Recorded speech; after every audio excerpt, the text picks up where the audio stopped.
Well, with access to the White House cut off, advocates for Israel were anxious about the future of a Jewish state until a connection and a phone call opened the last door.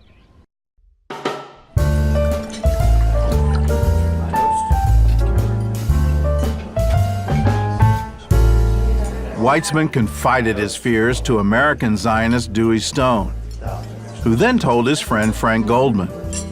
The two were attending a dinner for a Jewish organization in Boston. I just spent the day with Chaim Weitzman. He thinks that he can convince Truman to turn around on petition, but he can't get into the White House. Truman is shutting everyone out. I think I can help. Goldman had just met Harry Truman's old friend and business partner, Eddie Jacobson, one of the few people with an open door to the Oval Office. They decided to telephone Jacobson in Missouri right away, but neither of them had any coins. So they had to go from guest to guest until they had scraped up enough change to make the long-distance call. Eddie? It's Frank Goldman. I have a favor to ask you. Jacobson came east on the next train and called Truman immediately.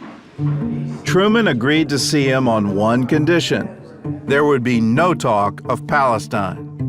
Eddie, you son of a gun. You promised you wouldn't say a word. Mr. President, I didn't say a word. But I think of all those homeless Jews, homeless for thousands of years. And then I think of Dr. Weitzman. I can't help it.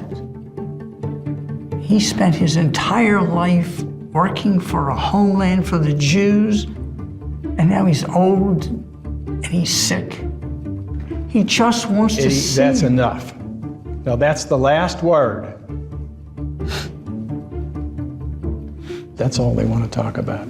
We talked about this and that, but Just too much going on. every once in a while a big tear would roll down his cheek. Eddie, you bald-headed son of a gun. I ought to have you thrown right out of here. You knew perfectly well that I couldn't stand to see you cry. Mr. President, thank you.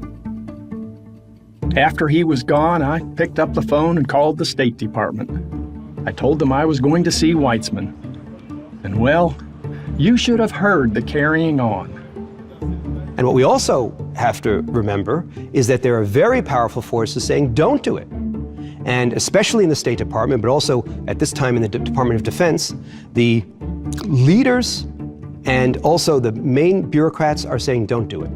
And Harry Truman, to his credit, despite tremendous pressure from both sides, makes the decision based on what Harry Truman believes. The clock was ticking, and Chaim Weitzman had just one chance to change Truman's mind. He was great in a face-to-face talk. He could say the right thing at the right time. He could tell you really what you want to hear.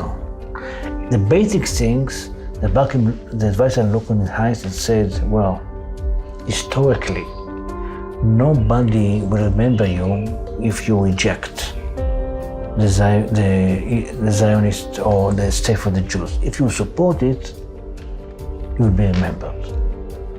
This is Chaim Weitzman.